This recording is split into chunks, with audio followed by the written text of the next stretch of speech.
sebab Engkau Allah yang sangat layak. Terima kasih Tuhan, Engkau baik Tuhan. Kami bersyukur Tuhan. Kami bersyukur Tuhan. Kami bersyukur Tuhan.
Setiap kerinduan kami Tuhan yang datang untuk menyembah Engkau Tuhan Yesus.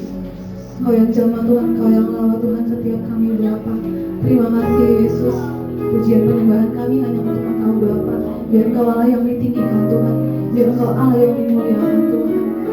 Terima kasih Yesus. Terima kasih Bapa. Di dalam nama-Mu Tuhan kami berdoa dan bersyukur. Haleluya. Amin.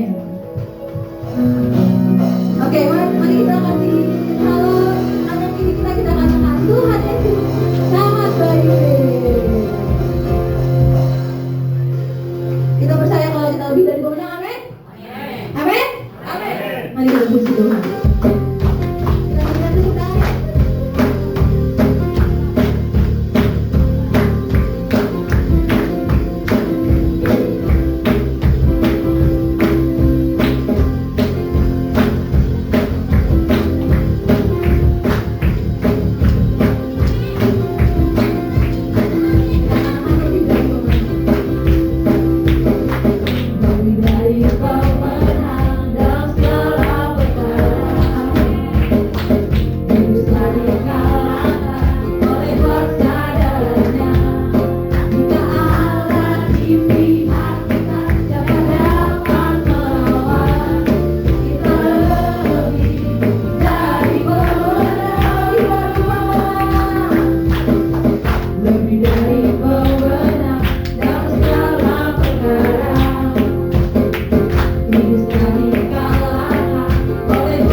dia.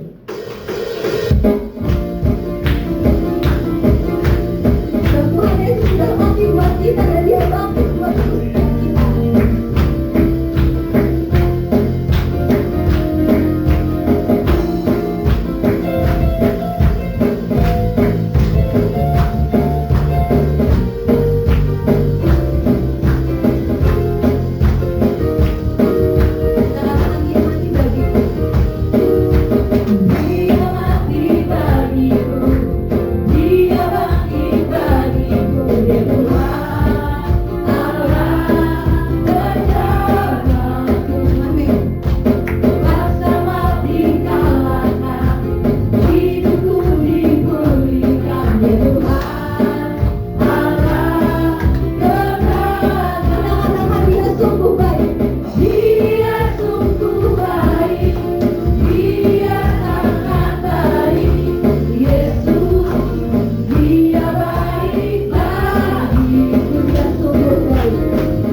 Terima kasih Tuhan Yesus.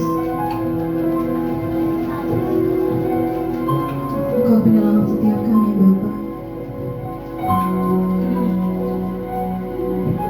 Oh, haleluya Yesus.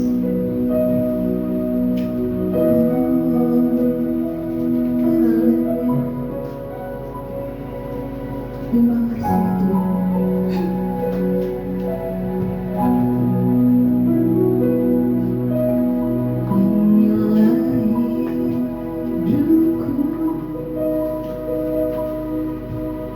Serahkan kepadamu,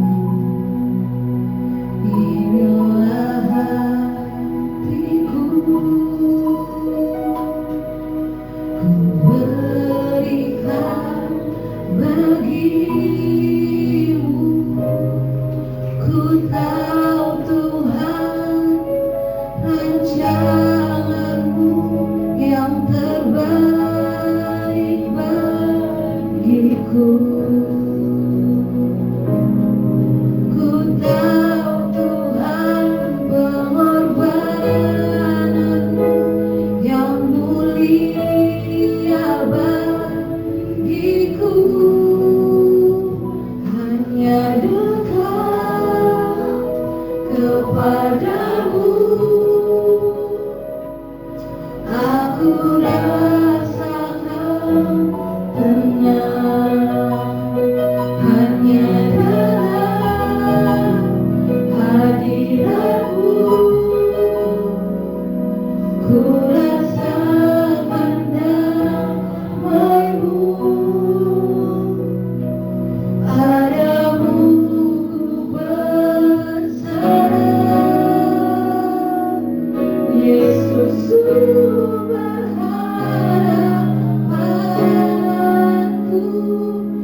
yang hina, yang berdosa ini, tapi telah Engkau selamatkan Tuhan.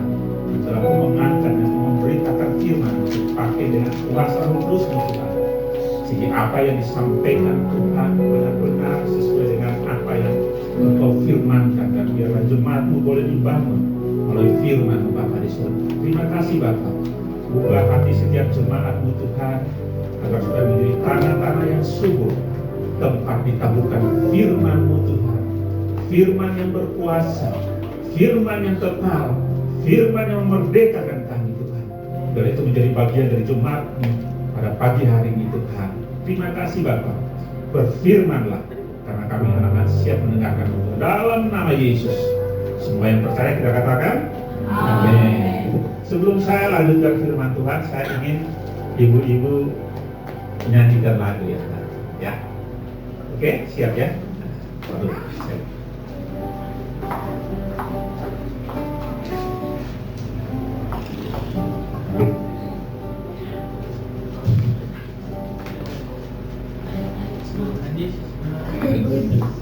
Beda Roy.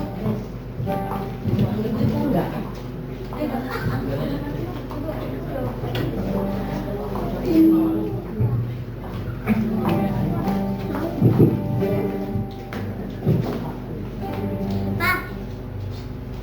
Halo Ibu Bapak. Halo. Ya mungkin suara kami kurang enak didengar.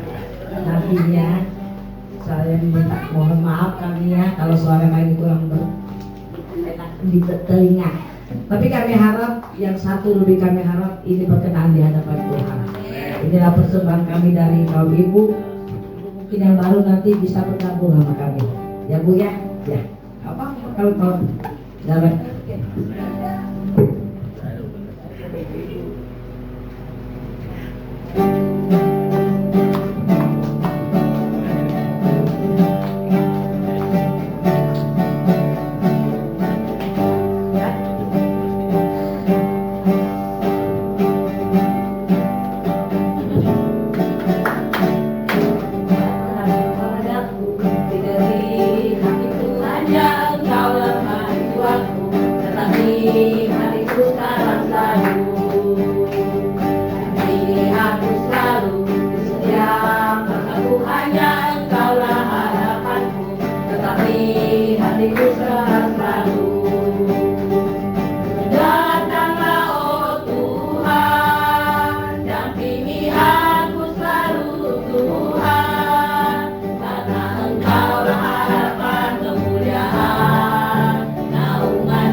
Tuhan sekali lagi ya. Saya bilang lagu ini didahulukan karena saya persiapkan firman ini itu ada kata-kata itu ya. Nanti kita akan baca, dampingi aku, mau nggak Tuhan dampingi? Itu dikatakan ada apa? Pengharapan, ada apa? Ada kemuliaan, ada ada apa? Ada kuasa naungan. Dan itulah bagian firman Tuhan pada pagi hari ini. Kita akan baca dalam Efesus pasal 1, bisa ditampilkan ya, Efesus pasal 1 ayat 15 sampai ayat yang ke-23. Kedua bagian firman Tuhan ya. Saya harapkan kalau waktunya cukup kita akan bacakan dan kita akan bahas. Saudara jangan bosan ya dengan firman Tuhan ya, karena saya percaya firman Tuhan itu yang akan menemukan kita, beri kekuatan kepada kita. Amin. Efesus pasal 1 kita baca sambil kita perhatikan ya. Ayat 15 sampai ayat yang ke-23. Bisa ditampilkan.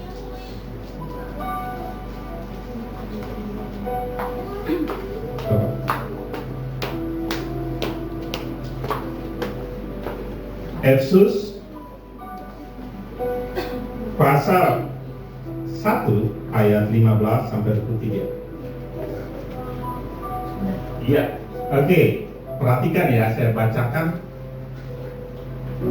Karena itu setelah aku Paulus mendengar tentang apa? Imanmu dan apa? Dalam Tuhan Yesus dan tentang kasihmu terhadap apa? Semua orang kudus. Berikutnya, aku pun tidak berhenti mengucap syukur karena kamu, dan aku selalu mengingat kamu dalam doaku. Ayat 17, dan meminta kepada Allah Tuhan kita Yesus Kristus, yaitu Bapa yang mulia itu, supaya Ia memberikan kepadamu roh apa? Roh hikmat dan wahyu. Untuk apa? Untuk mengenal Dia dengan apa? Dengan benar. Ayat 18, dan supaya Ia menjadikan mata hatimu terang, agar kamu mengerti. Yang pertama apa yang dimengerti? Pengharapan apakah yang terkandung dalam panggilannya. Yang kedua apa? Betapa kayanya kemuliaan bagian yang ditentukannya bagi orang-orang kudus. Yang ketiga, ayat selanjutnya dikatakan, dan betapa hebat kuasanya bagi kita yang percaya sesuai dengan kekuatan kuasanya. Efesus adalah surat yang ditulis oleh siapa? Rasul Paulus. Dan dia menuliskan surat ini ketika dia ada dalam penjara.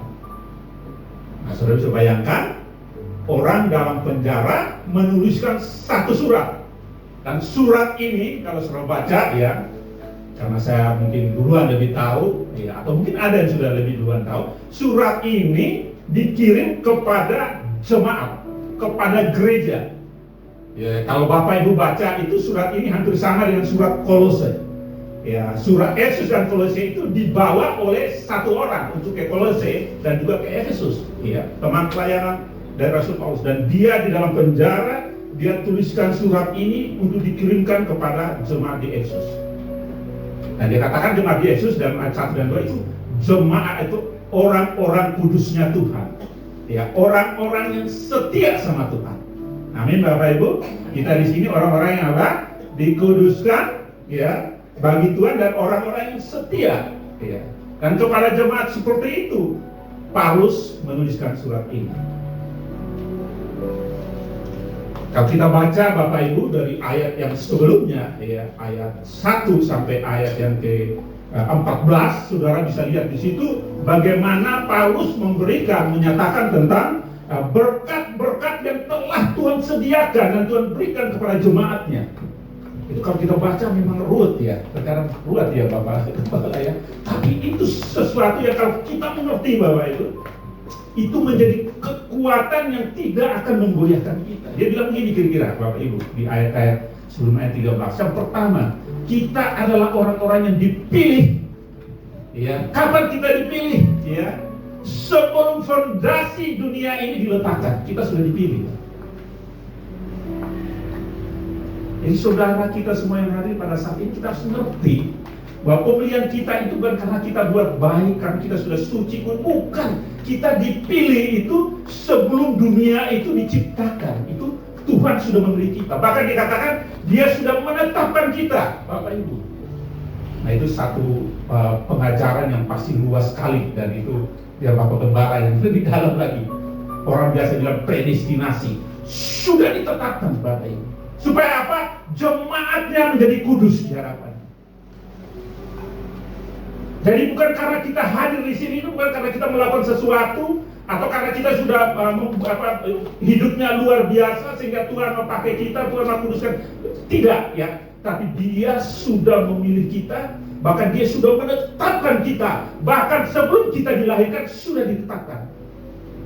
Bahkan di situ dikatakan juga Allah telah membuat satu rencana. Ya, saudara baca ya, rencana yang kekal.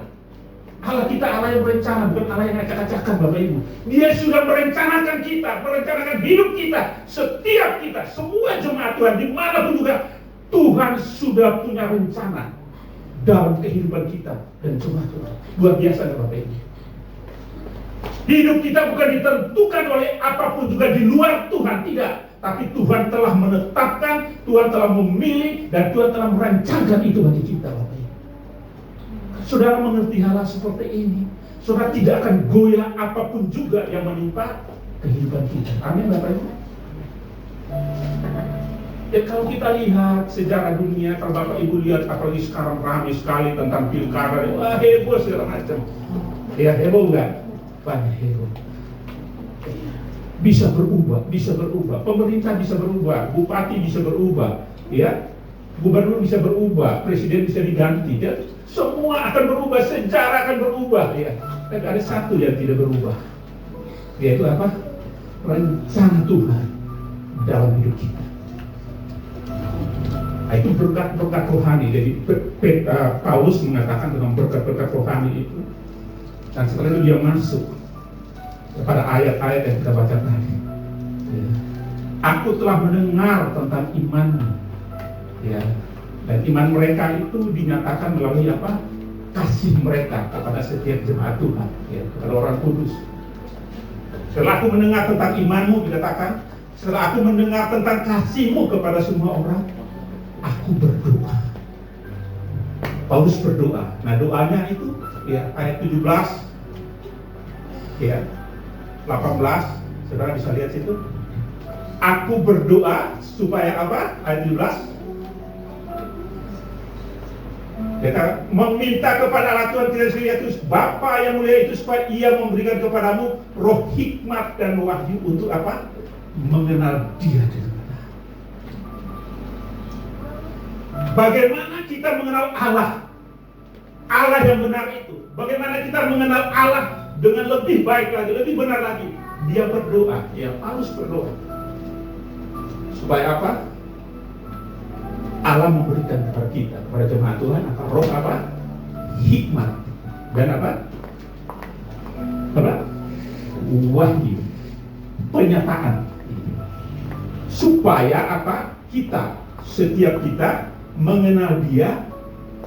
Kalau di situ mengenal dengan benar ya. Tapi kalau saya baca pada referensi yang lain bilang mengenal Dia dengan lebih baik lagi. Sudah mengenal, jadi pengenalan akan Tuhan itu satu proses Bapak Ibu.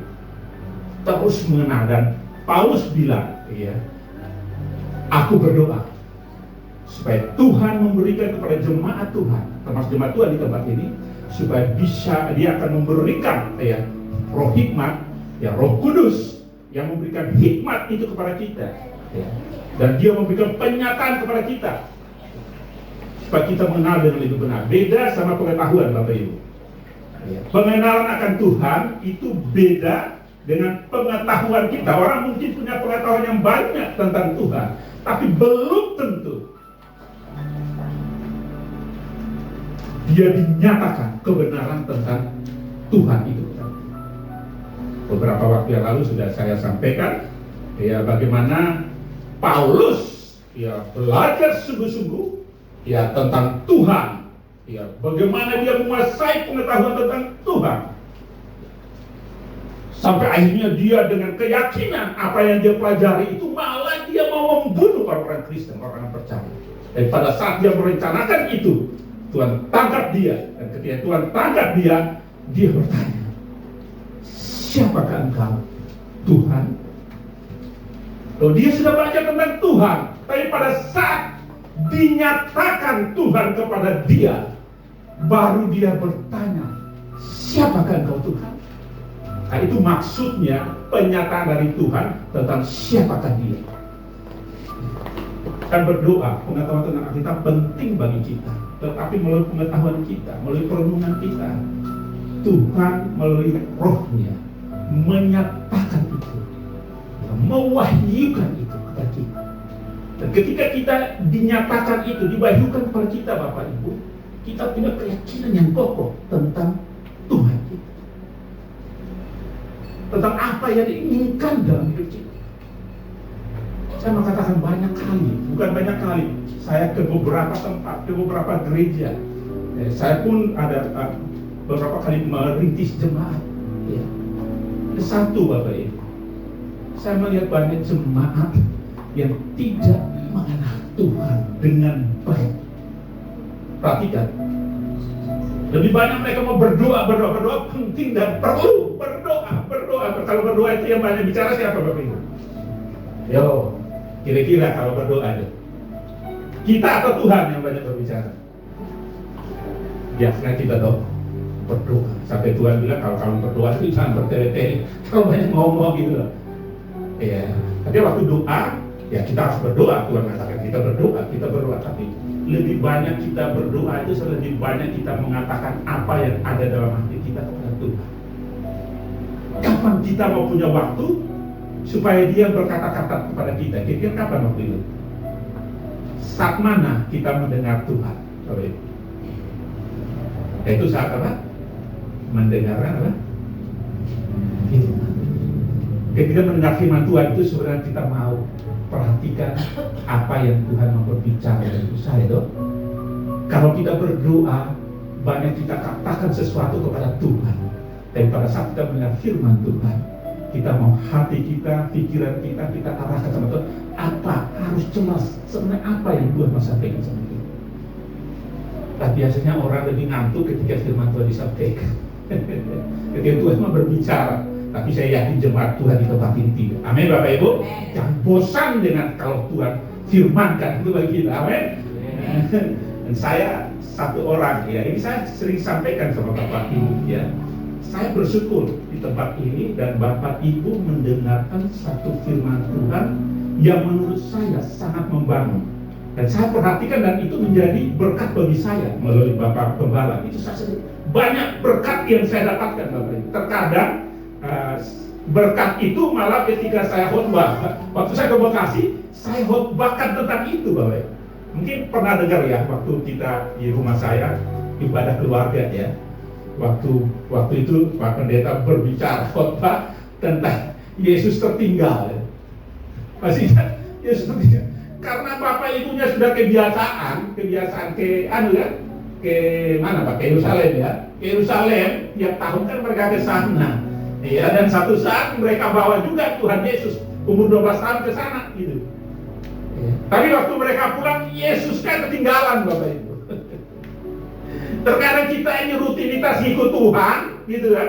Akhirnya apa? Kitanya yang nonjol, Yesusnya ketinggalan.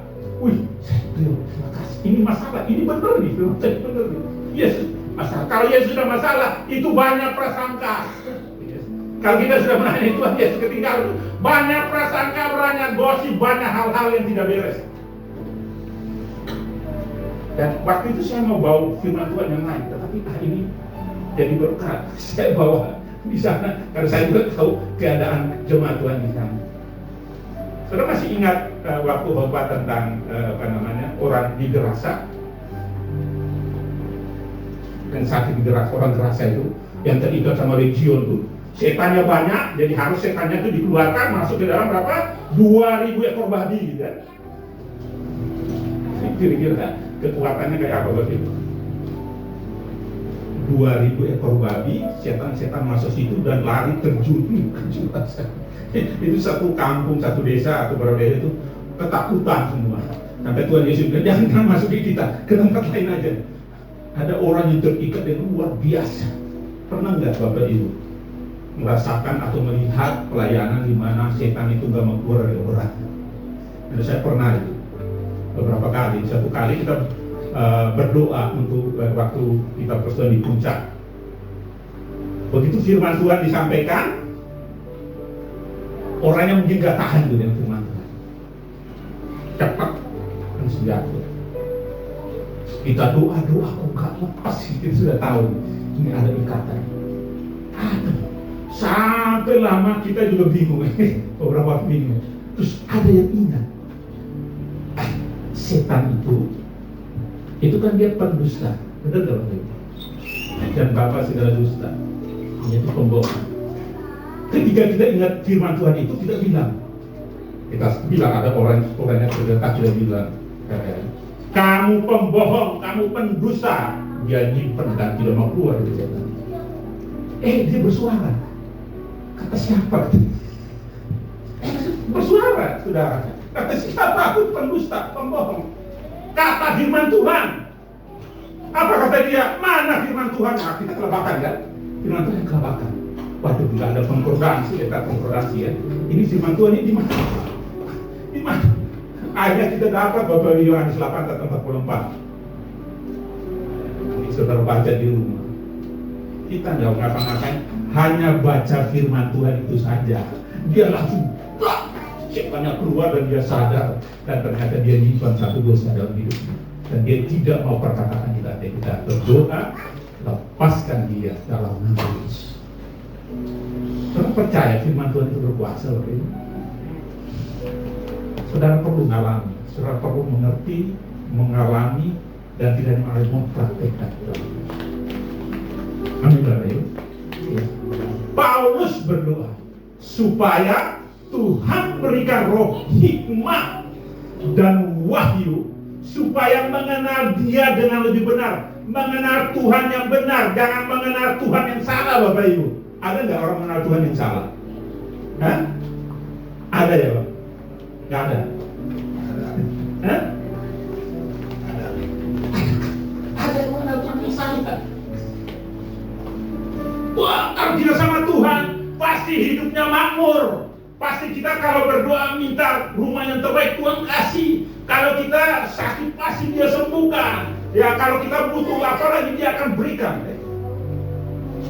Janji Tuhan begitu. Kalau itu Tuhan seperti itu. Kalau begitu firman Tuhan katakan, kalau barang siapa mau mengikut aku, dia harus apa? Sangkal diri dan apa? Mengikut salibnya. Kapan?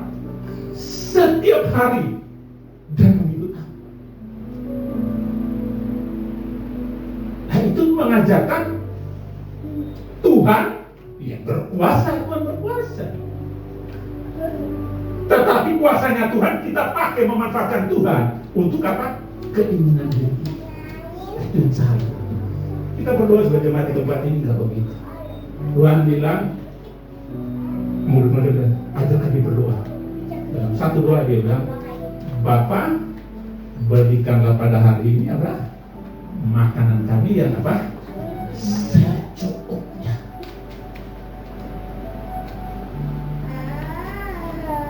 Bapamu di surga tahu apa yang engkau apa? Perlukan. Seperti bangsa, Tuhan tahu apa yang kita perlukan. Tapi Tuhan bilang, cari dahulu apa? Kerajaan Allah dan kebenarannya, maka semuanya itu akan di apa? Tambahkan. Jadi tambahkan atau yang utama, Bapak Ibu? Itu tambahan atau utama? Kan tambahan. Tapi yang terutama yang penting adalah cari dulu apa? Kerajaan Allah dan kebenaran. Saya yakin kalau kita mengerti firman Tuhan seperti ini, Roh Kudus bekerja dalam diri kita, kita mengerti siapa Tuhan kita mengerti kebenaran, dan kita praktekkan itu dalam hidup kita. Kami jadi jemaat yang kuat, amin. Mari kita berdoa. Paulus katakan, setiap saat aku datang berdoa untuk kamu, aku senantiasa berdoa. Kamu sudah punya iman, kamu sudah punya kasih, tapi aku terus berdoa supaya kami mengetahui lebih baik lagi tentang Tuhan melalui kuasa Roh Tuhan yang memberikan hikmat dan memberikan penyertaan.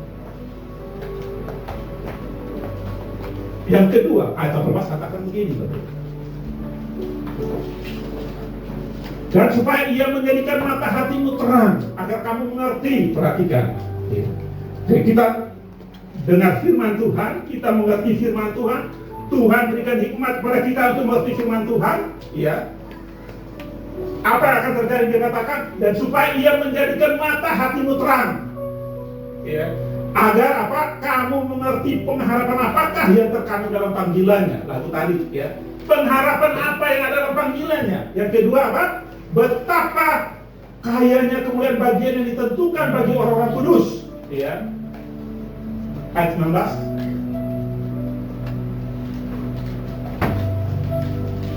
Dan betapa hebat kuasanya bagi kita yang percaya sebenarnya kekuatan kuasa. Jadi Paulus berdoa, Tuhan berikan hikmat, ya Tuhan berikan pewahyuan, penyataan kepada kita mengerti firman Tuhan dengan benar, mengerti Tuhan dengan lebih baik. Ada 3 hal. Ya. Dan Paulus katakan, kalau sudah begitu, biarlah aku berdoa itu supaya mata hatimu terang, Bapak Ibu. Supaya hati kita terang, ya, pusat dalam hidup kita terang, kita mengerti dengan benar. Ya, dia katakan yang pertama, ya, pengharapan apakah yang terkandung dalam panggilan Tuhan. Yang kedua, betapa mulianya, ya, kemuliaan yang akan diberikan dari Tuhan kepada jemaatnya. Dan yang ketiga, betapa besarnya, ya, kuasa Tuhan yang akan bekerja dalam jemaat Tuhan. Bapak Ibu, kalau kita tahu firman Tuhan seperti ini, kira-kira orang Kristen itu model seperti apa? Kira-kira kalau kita bayangkan. Seberapa besar pengharapan kita, seberapa besar mulianya kita, seberapa besar kuasa yang akan dicurahkan bagi kita. Kalau itu ada dalam hidup kita, kira-kira orang Kristen modelnya bagaimana, Bapak Ibu? Kira-kira apa lemah gemulai? Apakah malas-malasan? Apa kalau suruh melayani Tuhan terus banyak alasan, Bapak Ibu? Apa seperti itu? Enggak. Biar mari kita berdoa, Bapak Ibu, supaya Tuhan itu benar-benar berfirman kepada kita. Kita kenal Dia dengan benar. Kita mata hati kita terang, terbuka. Enggak, orang bilang enggak. Kita ngerti itu enggak. Kita ngerti siapa kita. Siapa kita? Kita adalah orang-orang berpengharapan kepada Tuhan. Kita adalah orang-orang yang akan dimuliakan oleh Tuhan. Dan Tuhan akan bekerja dengan kuasanya yang besar dalam jemaat Tuhan tempat ini. Jadi tidak jadi suatu yang rutinitas. Sebentar hadir gereja, esok kalau ada persoalan nggak ada hadir, nanti datang lagi, nanti pergi, disuruh melayani, nanti aja, aduh aku kerja sampai malam. Aduh, banyak alasan. Jadi saya percaya Bapak Ibu, kalau kita semua semakin mengenal Tuhan, ya, kita akan terang hati kita. Saya kasih contoh aja mungkin secara pribadi, saya kasih contoh sama Bapak Ibu. Pertama, ketika saya percaya sama Tuhan, ketika Tuhan menyatakan itu dalam hidup saya, betapa senangnya saya, karena saya merasa bahwa Tuhan telah menghapus dosa saya yang cemar dan gak benar saya itu. Ya, Tuhan apa? Mengatakan dosamu telah diampuni. Bukankah itu suatu berita yang gembira, berita yang sukacita, berita yang memberikan kekuatan kepada kita? Dan tidak hanya itu Bapak Ibu, semenjak itu saya belum terlalu lah ya. Tapi ketika satu saat Bapak Ibu, satu saat kami retret 5 hari di daerah puncak sana, ada satu hamba Tuhan. Tahu Bapak 35 tahun yang lalu dia berbicara tentang gereja, Bapak. Hampir 5 hari itu berbicara tentang gereja. Waktu itu saya sudah bergereja, Bapak Ibu, sudah bergereja. Tapi saya penasaran dengan firman Tuhan itu. Saya ikut retret itu, Bapak Ibu. Dan ketika saya ngerti tentang gereja, Tuhan, kalau bagi saya itu Tuhan bicara secara khusus, menyatakan kebenarannya tentang firman-Nya tentang gereja, Bapak Ibu. Saya sampaikan dengan Bapak Ibu, ketika ini saya cerita kesaksian aja ya Bapak Ibu. Di waktu saya sudah bergereja, terus di kampus kami punya persekutuan yang Tuhan pakai luar biasa juga, tapi belum terlalu memahami tentang Tuhan juga, ya. Dan suatu saat banyak hal yang aneh. dalam diri ya pribadi saya untuk berdoa terus ke Tuhan. Ada sesuatu yang kurang nih rasanya. Nah, suatu saat kakak kelas kami juga dia doktor ya S3, tapi dia pakai Tuhan juga jadi pendeta. Dia bilang kita kumpul, kan dia salah satu yang melayani kami di mahasiswa. Ketika kami kumpul ternyata dia mau berbicara tentang visi gereja. Dia bilang ada 7 session belajar tentang visi gereja. Begitu session yang pertama kami mengikuti, malamnya dia kecelakaan. Kami bilang, ini lebih, apakah menyerah? Enggak, ini ada sesuatu nih. Ada sesuatu nih. Kecelakaan. Jadi kami harus mundur. Dan akhirnya kami selesaikan itu, mulai ngerti tentang visi gereja.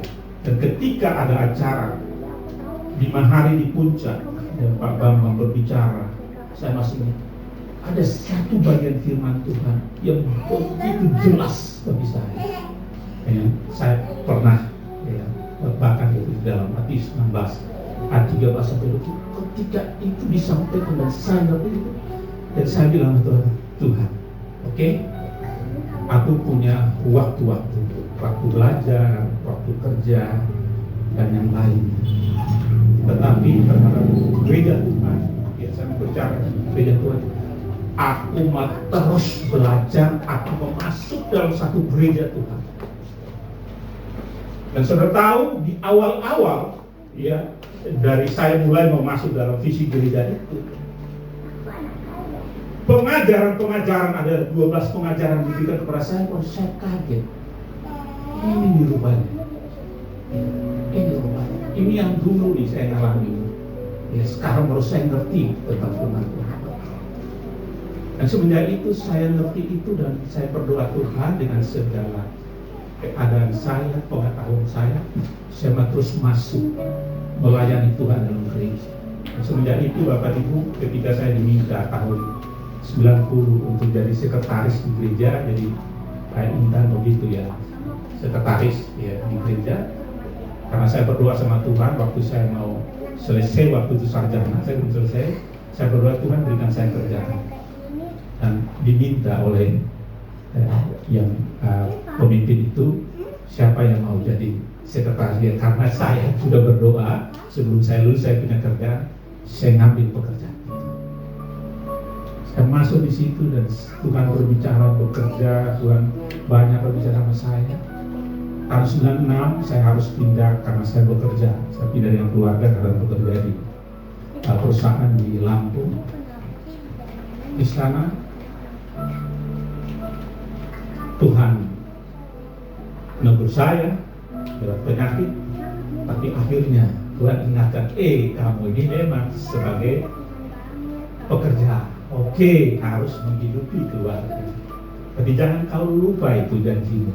Apa janjinya? Bahwa di Lampung itu ada pos pelayanan, karena saya sedikit banyak Tuhan nyatakan tentang gereja.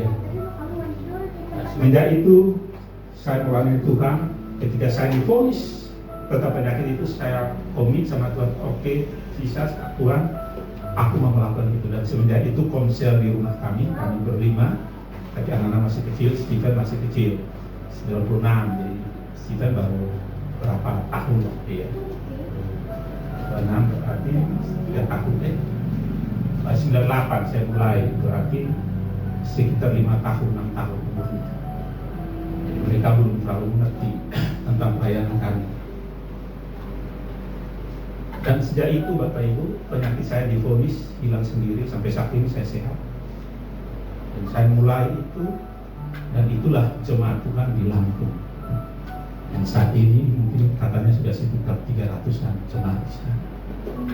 Walaupun saya lepas dengan ada satu hal yang bisa membuat gereja pecah, dan saya berdoa Tuhan jangan sampai gereja ini pecah.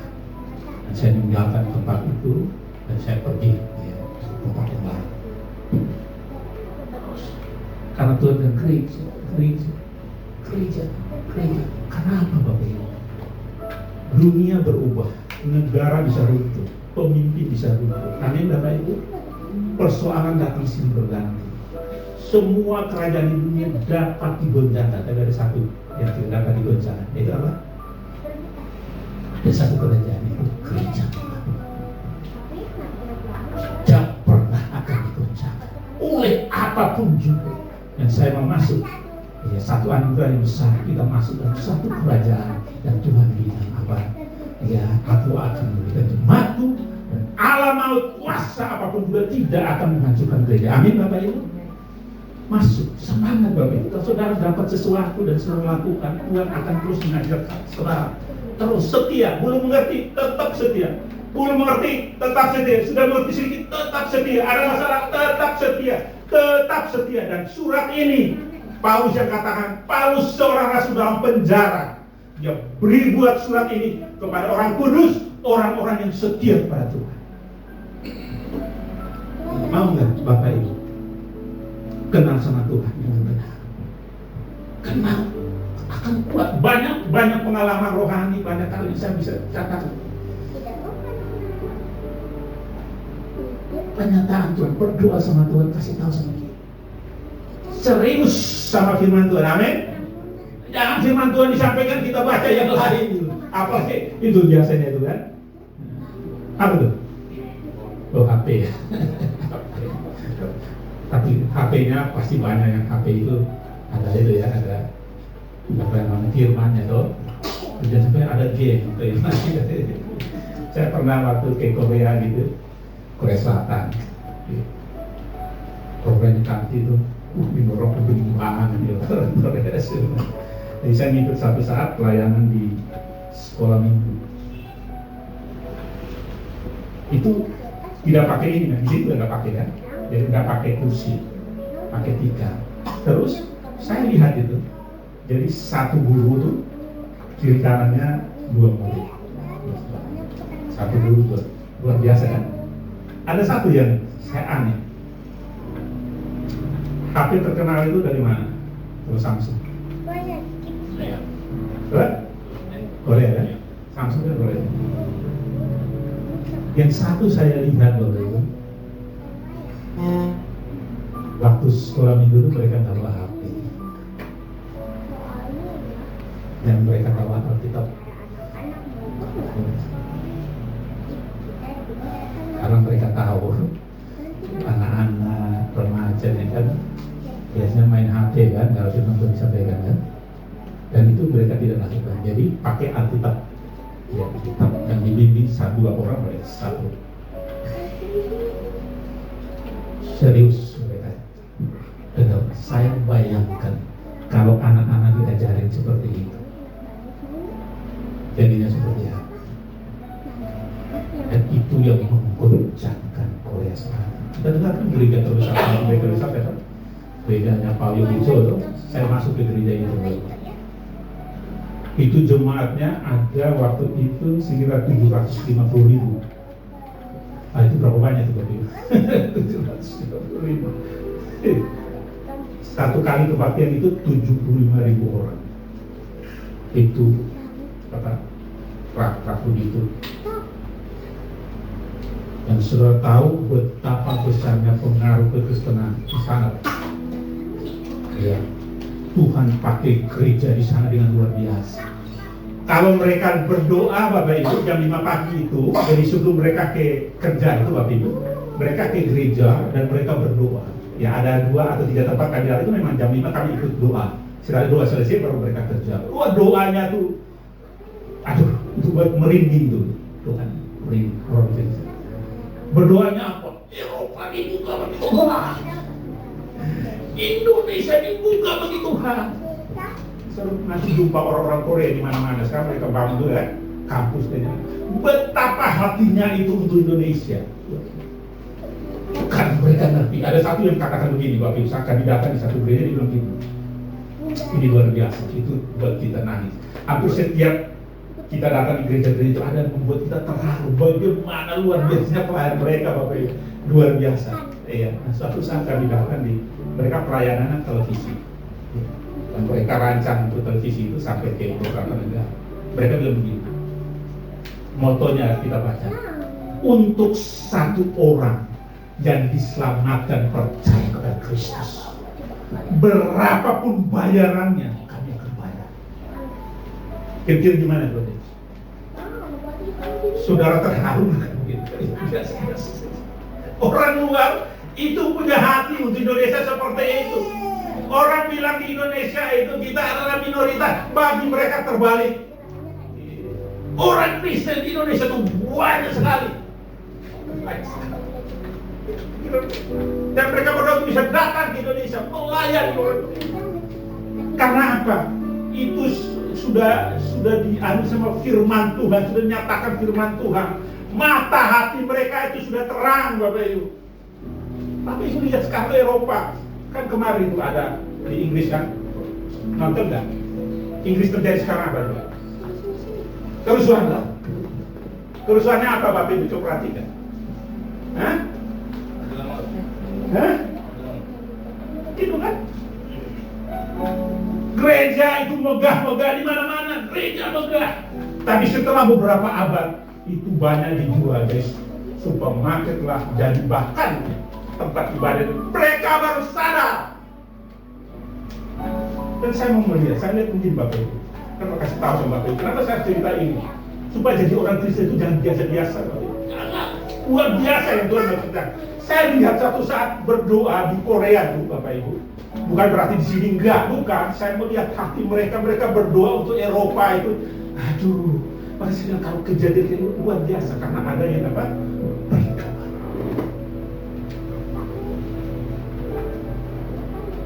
Makanya Paulus berdoa. Aku berdoa kepada Bapa Tuhan kita Yesus Kristus supaya Dia memberikan kepada kita roh hikmat dan wahyu supaya kita mengenal Dia dengan benar.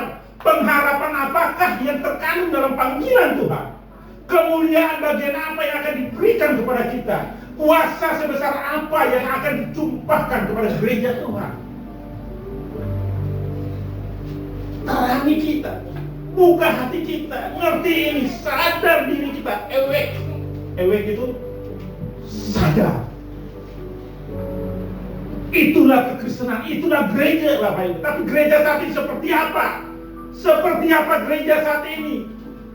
Orang kalau ke gereja orang biasa, masih ke gereja. Dengar?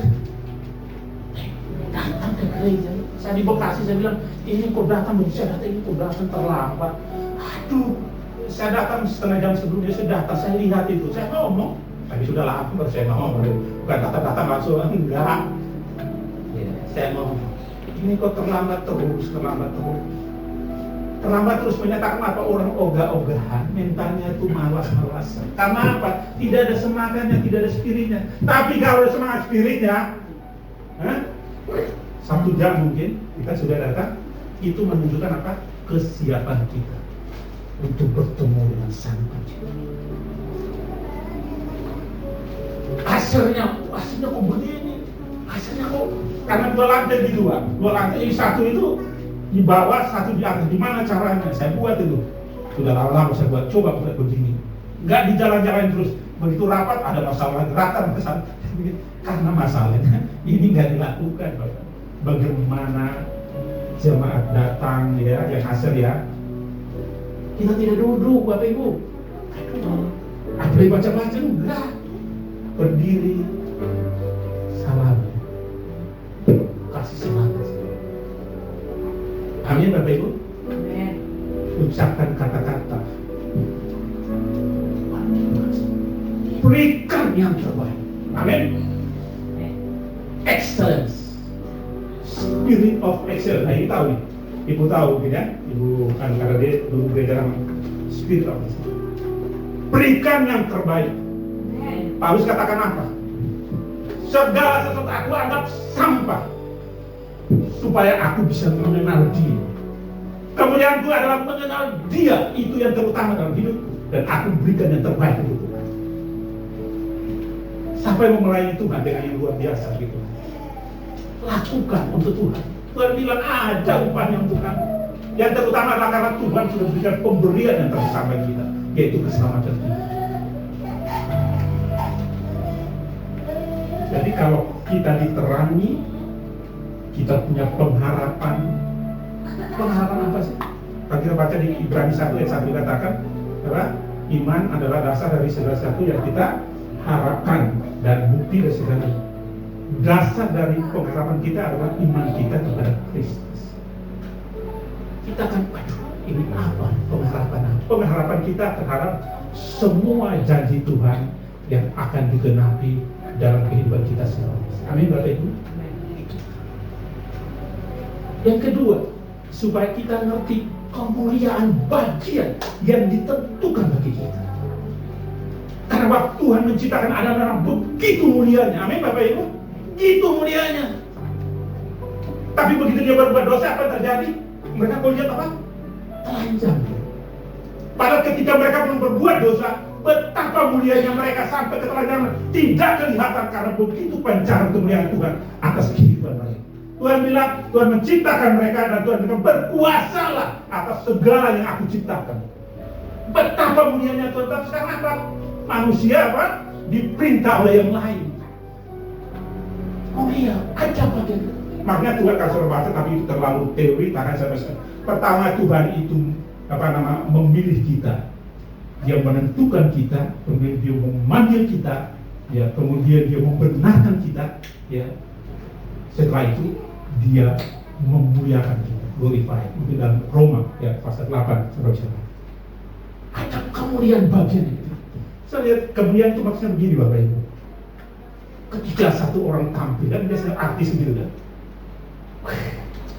luar biasa, keren. Ada banyak yang mau jadi seperti artis kan?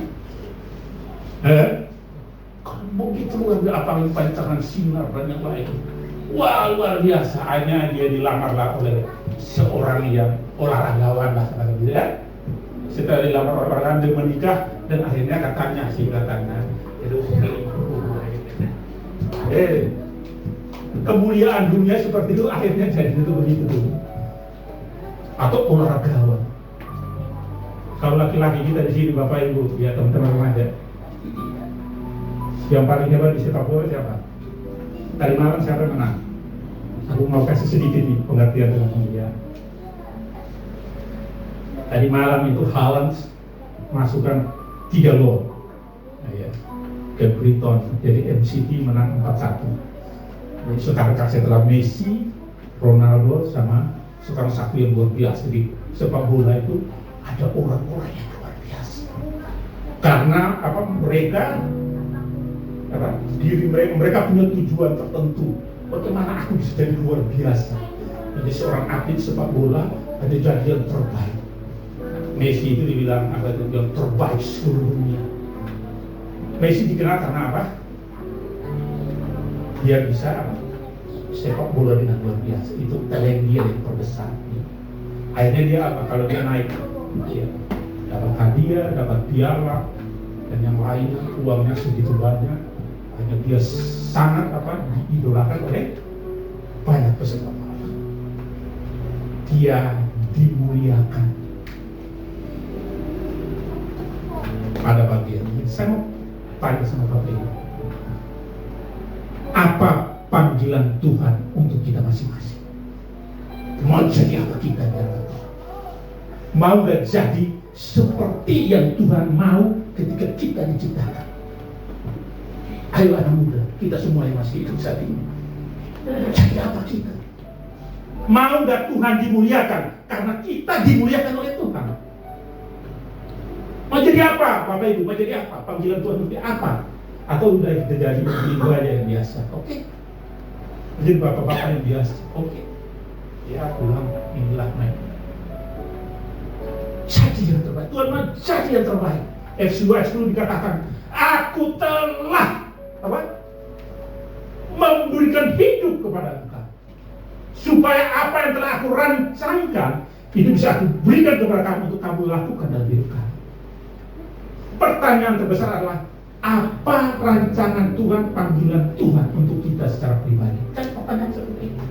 Mau nggak apa yang Tuhan inginkan? Berdoa, minta Tuhan, berada di firman-Nya, supaya Tuhan nyatakan itu. Amin, Bapak Ibu. Jadi yang terbaik. Jadi musik yang terbaik. Amin, Bapak Ibu. Musik begini aja kan sudah kita tepuk tangan luar biasa kan? Masih nggak lebih dalam lagi kalau belajar musik? Ini kira-kira sudah berapa persen? Baru 20%. Tapi kita sudah menikmati musiknya. Apalagi kalau 30%. 40%, 60%, 100%. Seperti apa musik yang mulia di hadapan Tuhan? Caranya gimana, Bang? Belajar. Belajar, terus belajar, dan belajar sampai jadi yang terbaik. Amin, Bapak Ibu. Jadi yang terbaik. Saya bersyukur ada yang begitu, Pak. Tapi kan kita sudah luar biasa. Terus belajar. Semakin belajar kita semakin ngerti bahwa rupanya saya belum ada apa-apanya. Benar tak? Ini kan hanya keyboard. Belum yang piano yang klasik, tak? Makanya kenapa kita salah-salah kunci kan dan yang lain. Karena kita belajar teori, kita belajar apa klasiknya itu belajar balok segala macam. Makanya kalau itu harus pakai partitur. Sebab kasih yang terbaik. Saya mau kasih tahu satu saksi ya. Gak apa-apa sih, itu waktu saya pakai Bapak Ibu. Saya sampaikan di gereja di Lampung itu ada satu anak pemain musik. Begitu saya lihat, ketika dia tamat SMA, saya panggil dia. Kata saya, gembala saya panggil, kamu sebagai sering hampir 3 jam. Pemain musik itu bangun. Dia orang Jawa, dapat orang Batak. Saya bicara sama dia, saya bilang, kamu Tuhan kasih kamu untuk musik. Karena hampir semua musik dia bisa. Ketika dia pegang harmonisan itu bagus, tapi kamu harus belajar teori. Tapi itu harus belajar teori. Teori. Kalau di gereja itu lebih kepada pengajaran kali ya Pak Gembala ya. Pengajarannya, teorinya. 3 jam selesai dia bilang enggak Pak John, saya tetap mau kuliah. Tapi kan enggak bisa. Saya sebagai gembala mau aku kasih tahu. Ya, bantuan. Aku bertanggung jawab, aku berdoa. Dan dia dites masuk berbagai negeri yang terbaik di Lampung. Oke, 5 tahun dia kuliah dan dia tidak selesai. Tidak selesai kuliah. Datang ke saya ngomong, iya ya betul ya. Sudah 5 tahun itu saya laku ngomong. Gak selesai kuliahnya. Kalau dulu saya dengar kata-kata Pak John, saya sekarang sudah jadi pemusik yang seperti apa ya. Tapi saat itu dia masih tetap menjadi pemusik, koordinator musik tetap. Saya bilang, apa? Orang-orang tua kita kan bilang musik kan tidak bisa mendatangkan duit juga kan. Jadi you harus jadi sarjana apalah. Saya kasih motivasi dia, kamu harus jadi guru. Akhirnya dia mulai jadi guru musik di Yamaha. Tes berapa kali tes nggak lulus karena basic teorinya kurang kan. Terus akhirnya dia jadi pemusik yang bagus. Dia sekarang jadi pengajar ini ya, dan dia ngajarin anak-anak yang diajarin itu Bang, yang diajarin itu anak dulu sekolah minggu. Kita kalau sudah tamat sekolah minggu dulu, terus masuk ke kelas 2 SMP, masuk pengajaran, terus masuk pelayanan, dilatih. Hanya sekarang yang di Lampung itu hampir semua adalah yang pemusiknya adalah anak sekolah menengah.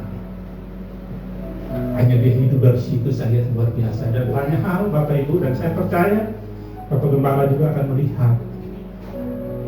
Pasti kita kasih konfirmasi, kamu jalannya apa, kamu terbulas ke apa, supaya terus itu dengan setia, belajar terus setia, belajar terus setia, sampai give the best, excellent.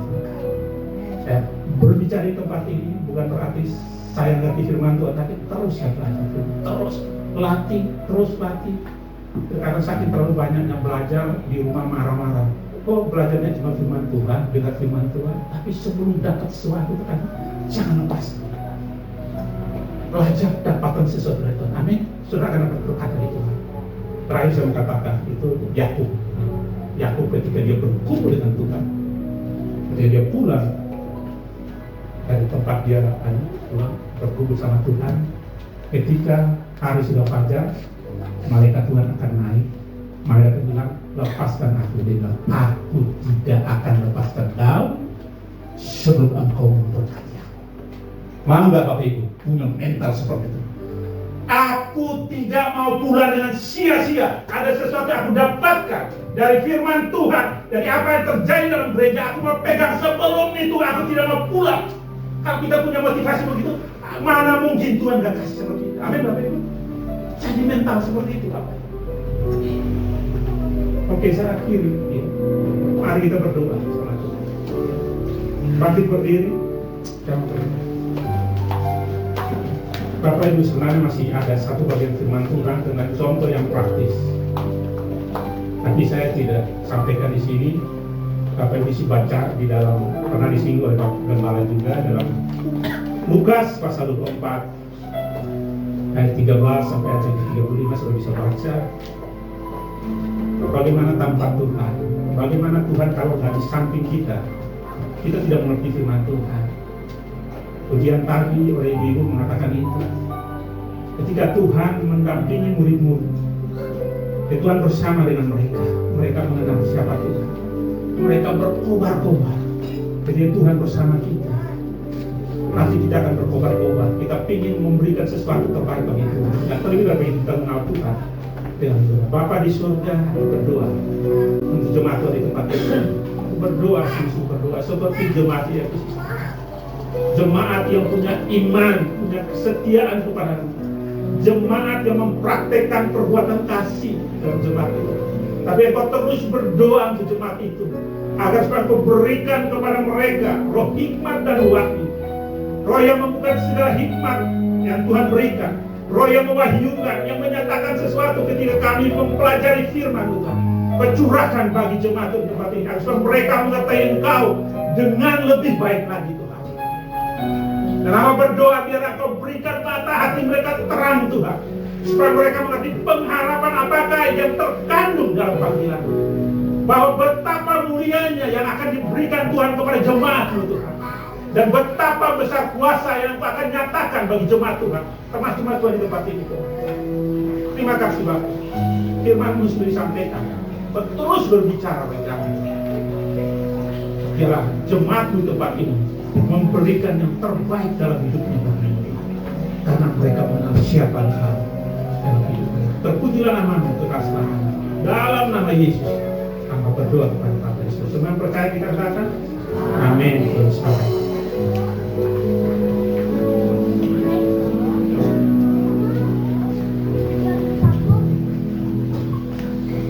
Terima kasih kepada untuk firman-Nya. Mari kita dengar pengumuman sepekannya.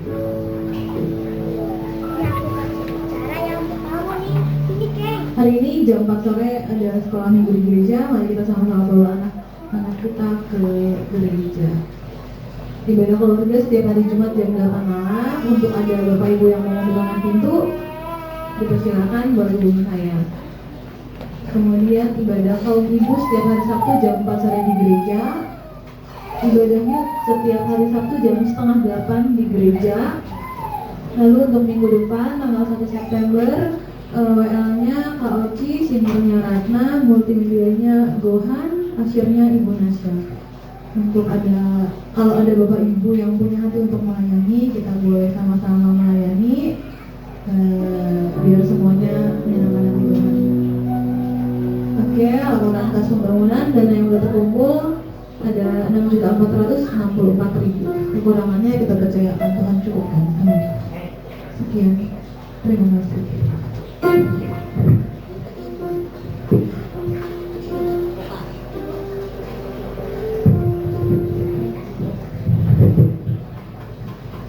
Oke, terima kasih buat Kak John yang sudah menyampaikan firman yang jelas. Sekitar kita akan akhiri ibadah kita semua disempatkan berdiri dan dasar juga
pujian syukur bagi-Mu Tuhan, dari awal pertengahan hingga akhir ibadah kami. Tuhan sudah berkati, bahkan kami sudah diberkati dengan firman-Mu. Bahkan kami juga percaya bahwa pujian penyembahan kami memberkati Tuhan di tempat yang maha tinggi. Terima kasih, berkati para pelayan mengambil bagian dalam mereka menjadi pelayan yang hidup dan berkenan di hadapan-Mu. Bahwa apapun yang mereka kerjakan lakukan bagi Tuhan tidak ada yang sia-sia. Engkau tidak pernah berhutang, Kau akan memberkati hidup mereka. Bahkan setiap kekasih umat-umat-Mu yang hadir hari ini tanpa terkecuali, Engkau adalah Tuhan dan mereka adalah umat-Mu. Biarlah Kau yang selalu memelihara, menggembalakan hidup mereka. Kau yang memelihara, menyertai mereka, berkati rumah tangga mereka, pekerjaan, masa depan mereka, segala sesuatu yang ada di hidup mereka. Biarlah kebesaran-Mu nyata di sana dan Kau yang dipermuliakan ya Tuhan. Berkati kesehatan mereka, biarlah tubuh jiwa roh mereka tetap kuat dan teguh dan sehat di hadapan-Mu. Bahkan rekan kami yang tidak bisa hadir hari ini, dimanapun mereka berada, juga Tuhan lawat dengan anugerah kasih karunia-Mu, sehingga di waktu depan kami dapat beribadah, berbakti bersama di tempat ini. Bahkan korban persembahan apapun yang kami bawa kepada Tuhan, biarlah Kau sucikan, kuduskan menjadi persembahan yang hidup, dan biarlah kami menabur, kami menuai berlimpah-limpah di dalam Tuhan. Bahkan kami juga terus berdoa bagi pekerjaan di tempat ini, segala kebutuhan keperluannya Tuhan cukupkan. Bahkan apapun yang kami lakukan, biarlah pelayanan-Mu di tempat ini memuliakan Tuhan dan menjadi berkat bagi lingkungan kami. Berkati komplek perumahan ini, berkati Cibunar Parung Panjang, bahkan terus Tuhan memberkati bangsa kami ini ya Tuhan. Terima kasih jika sebentar kami akan akhir ibadah kami, tapi Kau tidak akan pernah berakhir di hidup kami, dalam keluarga, bahkan di dalam segala hal hidup kami. Engkau selalu ada dan Kau hidup di dalam kehidupan kami. Terpujilah Tuhan kekal untuk selama-lamanya. Bapak Saudara, sebelum kita pulang ke tempat kita masing-masing, mari kiranya terimalah berkat, rahmat sejahtera dari Allah Bapa kita, dan cinta kasih sayang Yesus Kristus Tuhan, Juru Selamat kita yang hidup, dan dengan persekutuan dengan Roh-Nya yang kudus menyertai hidupmu sekalian, mulai saat siang hari ini, besok, bahkan sampai selama-lamanya. Tuhan setia bagimu, dan biarlah kau setia di hadapan Tuhan. Terimalah kelimpahan anugerah Tuhan dalam nama Tuhan Yesus Kristus. Haleluya. Amin. Selamat hari Minggu.